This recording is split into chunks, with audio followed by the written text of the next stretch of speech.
तो अक्षय कुमार और मैडी की नई फिल्म केसरी 2 थिएटर्स में रिलीज हो चुकी है। वीडियो शुरू करने से पहले मैं तुम्हें बता दूं कि इसका केसरी मूवी के साथ कुछ लेना देना नहीं है। इसका नाम सिर्फ एक मार्केटिंग टैक्टिक से ज्यादा और कुछ भी नहीं। एनीवे, ये फिल्म फोकस करती है एस शंकर नायर के ऊपर, जिन्होंने जनरल डायर के खिलाफ केस लड़ा था ये साबित करने के लिए कि उन्होंने जलियांवाला बाग में एक मैसेकर किया है। उन्होंने केस कैसे लड़ा, क्या वो आखिरी में जीते या हारे, ये सभी चीजें इस फिल्म में दिखाई गई है। इस फिल्म के सामने एक बहुत बड़ी प्रॉब्लम थी और इन्होंने उसको हैंडल भी बहुत स्मार्टली किया है। प्रॉब्लम, हमें जलियांवाला बाग के बारे में सब कुछ पता है, किसने किया, कैसे किया, कहाँ पे किया, कब हुआ, सारी डिटेल्स हर किसी को पता है। Then Why should we care? इस प्रॉब्लम को हैंडल करने के लिए ये फिल्म दिखाती है कि जो शंकर नायर जी का केस था वो कितना ज्यादा इम्पोर्टेंट है। अब इमेजिन करो कि तुम 1919 में हो, जहाँ पे न्यूज पाने का सिर्फ एक लौता जरिया है न्यूज़पेपर, और उसको भी ब्रिटिश सरकार कंट्रोल करती है। जनरल डायर ने हजारों मासूम लोगों को मरवा दिया, पर सरकार ने क्या प्रिंट करवाया कि जनरल डायर ने टेररिस्टों को मार गिराया। तो सोचो, अगर शंकर नायर ये केस नहीं लड़ते तो शायद हमें कभी जलियांवाला बाग के बारे में पता ही नहीं चलता। ये फिल्म इन्हीं सारे पॉइंट्स के साथ अपनी शुरुआत करती है। इससे होता यह है कि हमें जो आज पता है उससे ज्यादा एस शंकर नायर ने इतना इम्पॉसिबल टास्क किया कैसे, वो देखने की क्यूरियोसिटी बहुत ज्यादा बढ़ जाती है। उस समय के सिचुएशन, हालात, वहाँ के डायनेमिक्स और कैरेक्टर्स भी समझ में आ जाते हैं। इन्हीं सब के बीच में वो हमारे दो मेन कैरेक्टर्स को भी इंट्रोड्यूस करते हैं, बस उनके सिचुएशन थोड़े अलग हो गए, इसीलिए दोनों आमने सामने खड़े हैं, दोनों ही जीनियस। इस मूवी का main focus court room drama है, जिसको ये सेटअप बहुत बढ़िया से करती है, और कोर्ट के अंदर दिखाए जाने वाले आर्गुमेंट्स भी काफी अच्छे हैं। इतना कि जब भी मैडी का कैरेक्टर कोई इंपॉर्टेंट चीज सामने रखता है तो ये जानने की क्यूरियोसिटी बढ़ जाती है कि अब एस शंकर नायर इसको कैसे टैकल करेंगे। इन सभी आर्गुमेंट्स के प्रेजेंटेशन बहुत अच्छे हैं, उनके पीछे का जो लॉजिक है वो भी काफी अच्छा है। हाँ, वो बात अलग है कि एविडेंस कलेक्ट करना इन्होंने बहुत आसान दिखा दिया, सिनेमैटिक लिबर्टी। बट सबसे बढ़िया चीज मुझे ये लगी कि इन्होंने क्लाइमैक्स से पहले जस्ट एक डिप क्रिएट किया,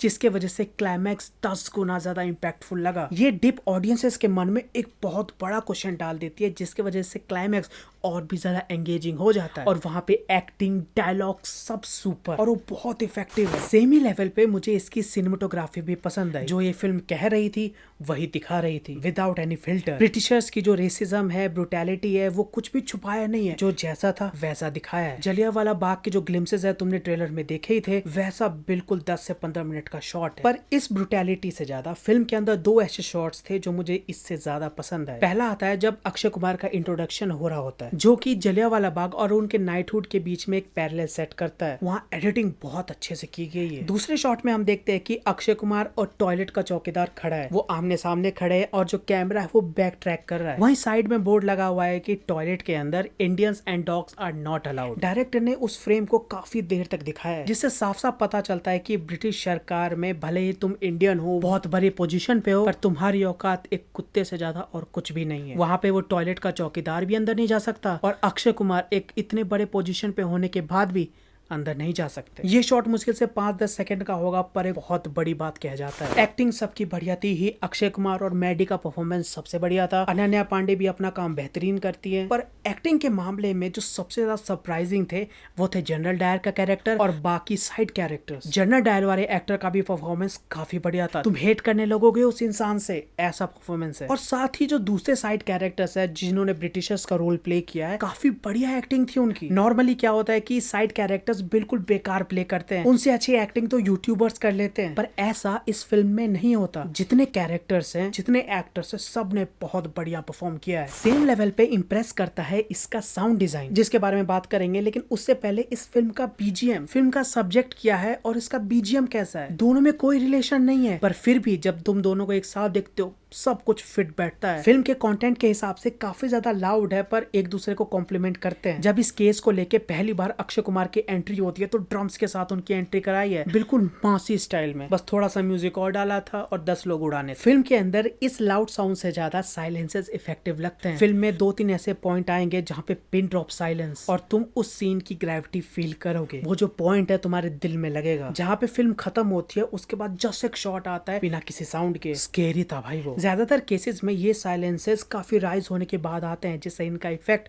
और ज्यादा होता है। ये बात मुझे अच्छी लगी कि इनको सिर्फ कुछ जगहों पे यूज किया है जहाँ पे पॉइंट काफी भारी था, हर बार यूज नहीं किया जो कि कई फिल्म कर जाती हैं। अब फिल्म के अंदर जबरदस्ती का एक गाना भी डाला हुआ है केसरी से कनेक्शन बनाने के लिए, जो तुम्हें साफ साफ समझ में आता है। फिल्म के अंदर कई डायलॉग्स थे जिनको चेंज करे गए, साफ साफ समझ में आता है। पर फिल्म के अंदर चलने वाला ड्रामा इतना इंटेंस होता है कि उन चीजों पे ज्यादा ध्यान नहीं जाता। तो ओवरऑल कहूँ तो केसरी 2 एक बहुत अच्छी फिल्म है। जो सब्जेक्ट इन्होंने चुना है जलियांवाला बाग, उसके बारे में ये सारी चीजें कह जाती हैं और वो भी बहुत अच्छे तरीके से। फिल्म में कहीं भी तुम्हें ऐसा नहीं लगेगा कि टाइम वेस्ट हो रहा है, तुम हमेशा कहानी में एंगेज रहोगे जो कि बढ़ते समय के साथ इंटरेस्टिंग होती जाएगी। तो इस फिल्म को मिस बिल्कुल मत करना। ये थे मेरे थॉट्स, बाकी तुम्हारे क्या ओपिनियन है नीचे कमेंट्स में बता देना एंड सब्सक्राइब।